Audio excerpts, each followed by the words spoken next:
السلام عليكم ورحمة الله. اليوم حناخذ liver function test.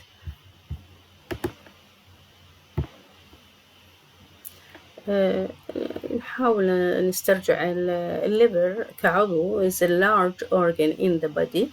It is located below the diaphragm in the right upper coordinate of the abdominal cavity and extend approximately from the right fifth rib to the lower border of the rib.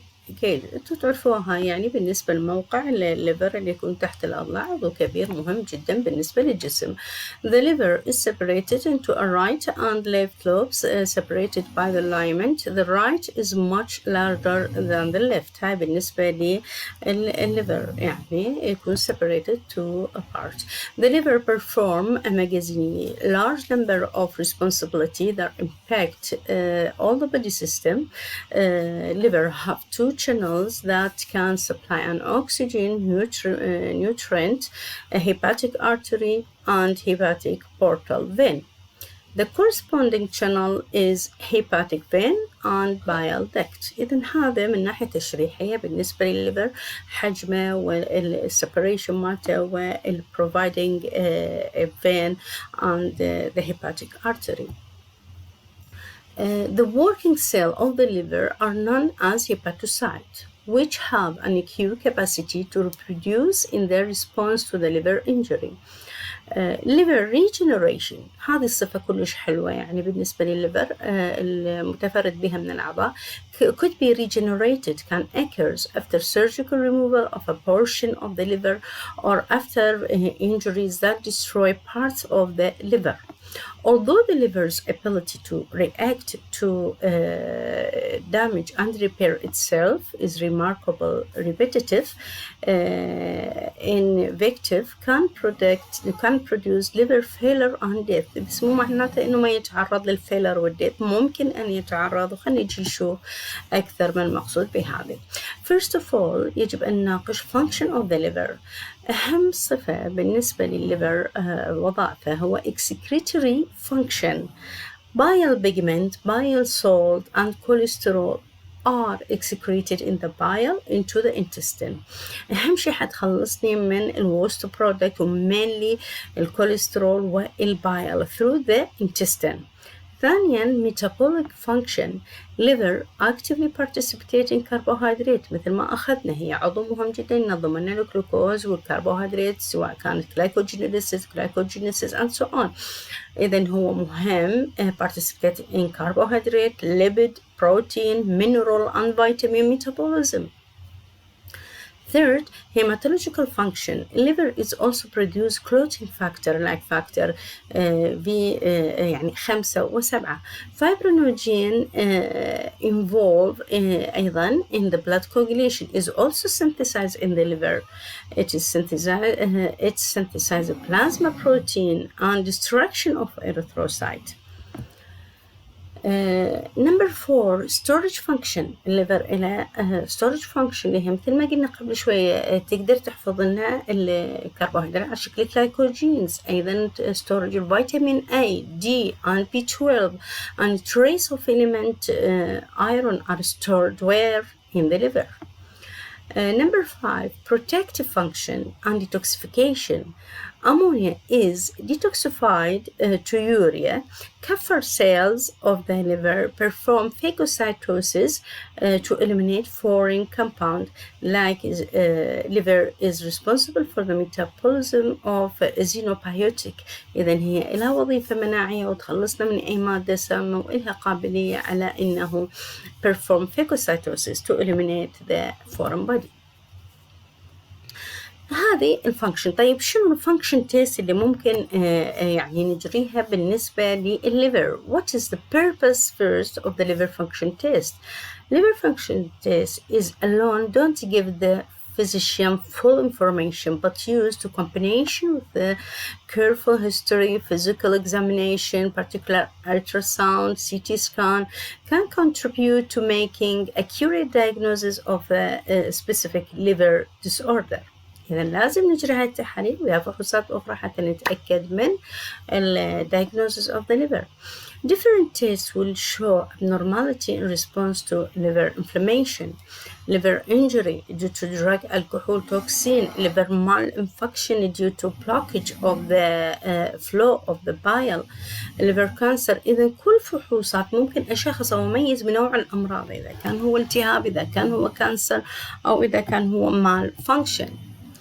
Liver function tests are divided into true tests of the liver function such as نخليها ببالنا serum albumin, bilirubin tests that are indicate of the liver injury or biliary tract disease.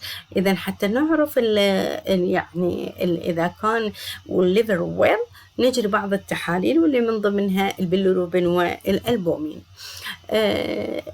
Classification of liver function test قلنا قبل شوية excretion.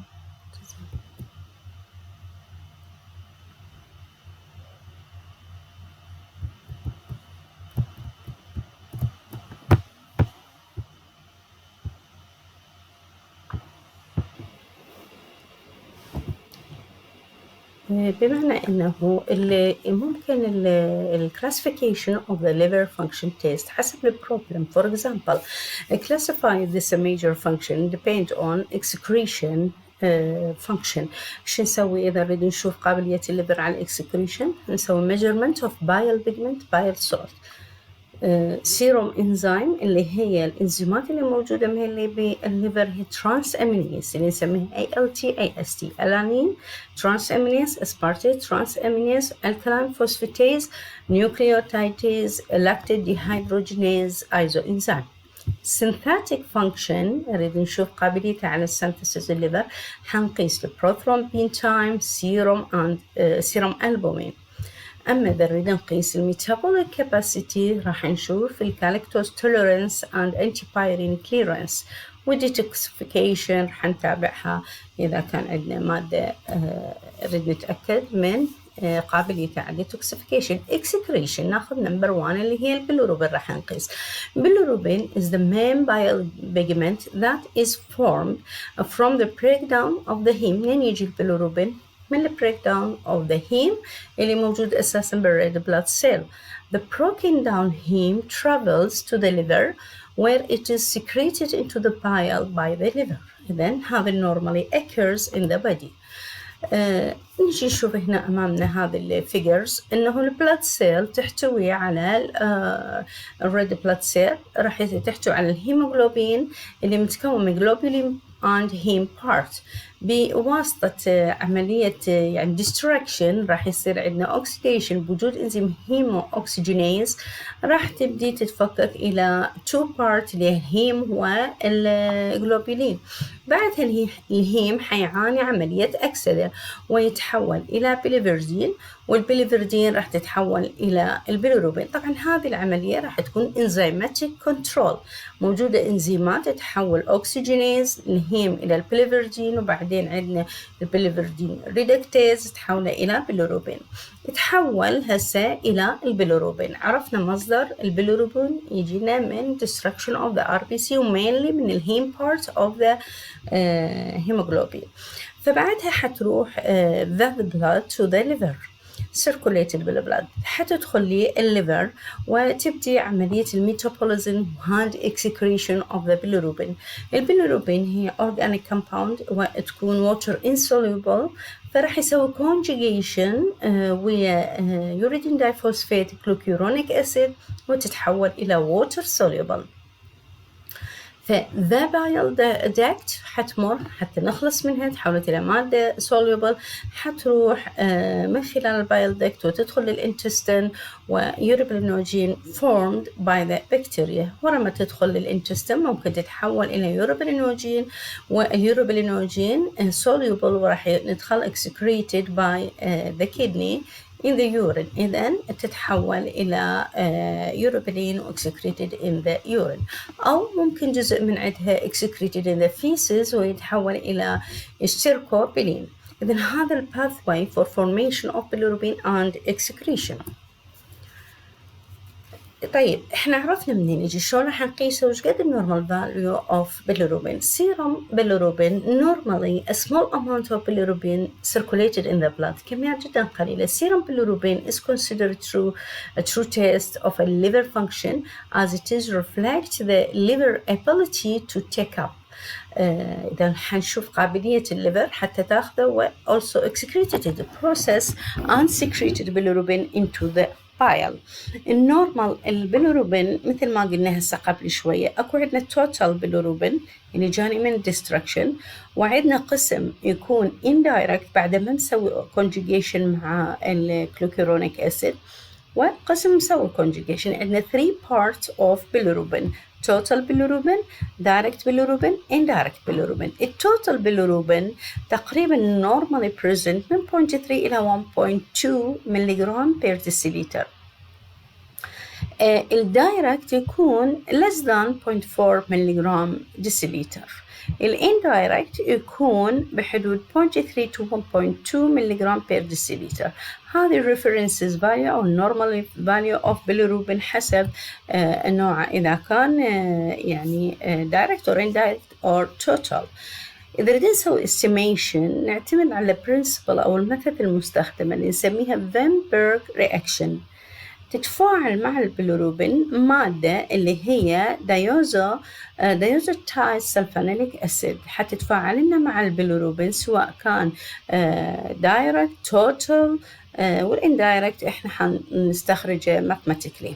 إذا شنو طبيعة التفاعل؟ حيصير coupling reaction بين الدايوزوتايز سلفونيليك أسيد مع البيليروبين، ينطينا مادة نسميها ايزو بيليروبين، تكون يعني ذات specific color reddish to purple. إذا بهالطريقة نقدر نسوي estimation and measurement the amount of bilirubin presence in the blood. أيضا نفس الطريقة total bilirubin يعني نضيف لها نفس الرياجنت، لكن نلاحظ هنا إضافة دايميثيل سلفوكسايد مع الميثانول. الميثانول شنو وظيفته؟ هنا ليش ما ضفنا ميثانول بحالة الدايركت؟ الدايركت هو soluble يعني conjugated مع الكلوكيورونيك أسيد soluble بالووتر، بينما التوتال بجزء غير soluble اللي هو الاندايركت، فيجب أن نضيف ميثانول وحتى نذوب الجزء اللي هو ما صاير به conjugation ويعتبر غير ذائب بالماء، فلهذا راح نضيف الميثانول حتى يذوب لنا الاندايركت. Indirect bilirubin react with diazotide sulfonylic acid after addition of methanol. ما يتفاعل الاندايركت إلا إذا ضفنا الميثانول، فبهالحالة تصير قراءتنا للتوتال مضبوطة، تضمنت الدايركت والاندايركت. The observance of the reaction تقريبا بحدود 555 nanometer is directly proportional to the concentration of direct bilirubin. نجي نقول ال difference of two bilirubin. إذا هسه أصبح عندي ال indirect وال direct bilirubin، في شنو الفرق بين الاثنين؟ يعني هل يوجد فرق بين الاثنين؟ خلينا نشوف. بالنسبة لل indirect bilirubin نلاحظ binding ناخذ من ناحية الاتصال بالكلوكيرونيك أسيد. منو اللي يرتبط؟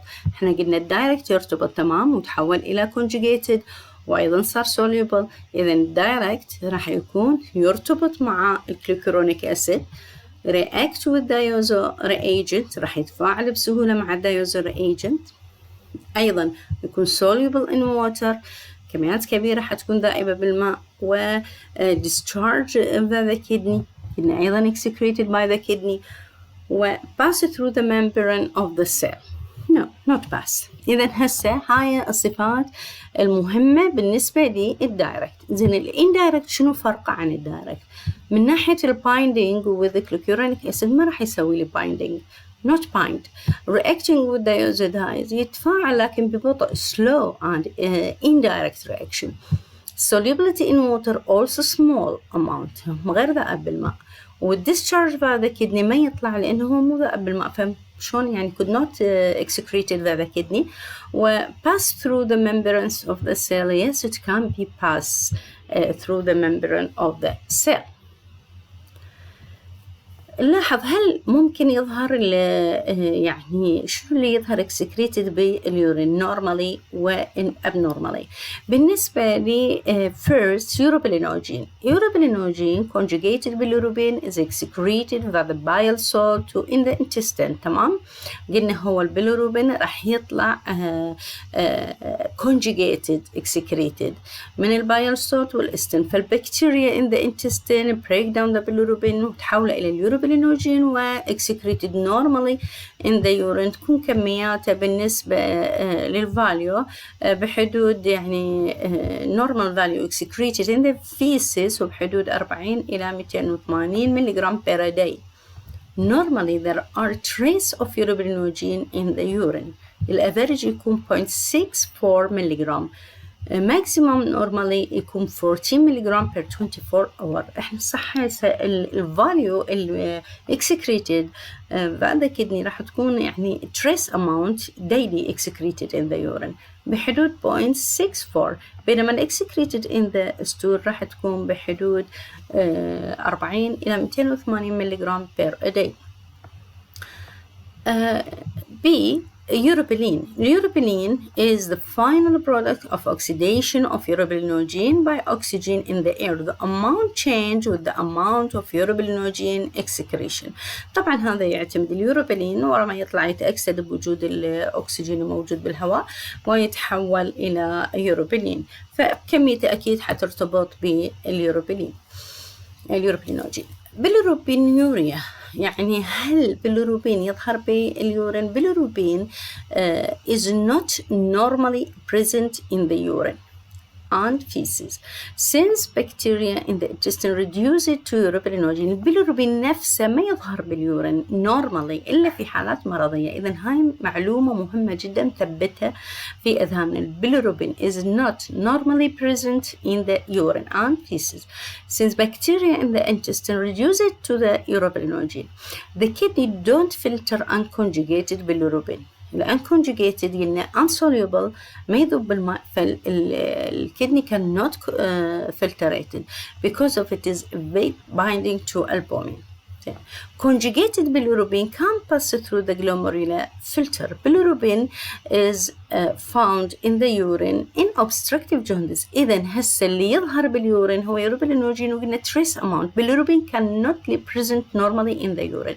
لكن under abnormal condition, for example in case of obstructive jaundice or due to various causes and cholestasis ممكن نشوف البيليروبين يظهر، وهذا دليل على وجود حالة مرضية. إذن النوت نثبتها في بالنا وفي أذهاننا.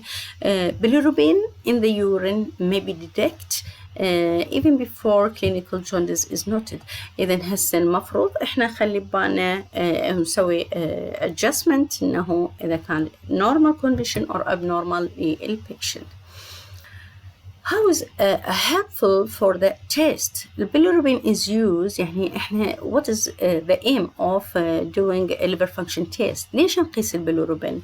البيليروبين is used to diagnose mainly jaundice. Abnormal bilirubin level can be found in many disorders, including blocked bile ducts, cirrhosis, hepatitis, and other liver disease, or immature liver development in newborn.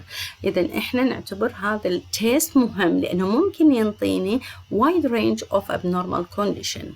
ولهذا إحنا الجوندس حنقسمها إلى أجزاء، ممكن تكون إلى أنواع، ممكن تكون hemolytic jaundice or hepatic jaundice and number 3 اللي هي obstructive jaundice اللي هي بحالة الكوليستيزيس maybe congenital jaundice. إذن أنواع الجوندس تكون تقريبا mainly 3 وcongenital نقدر نعتبرها أيضا other type فتصبح 4.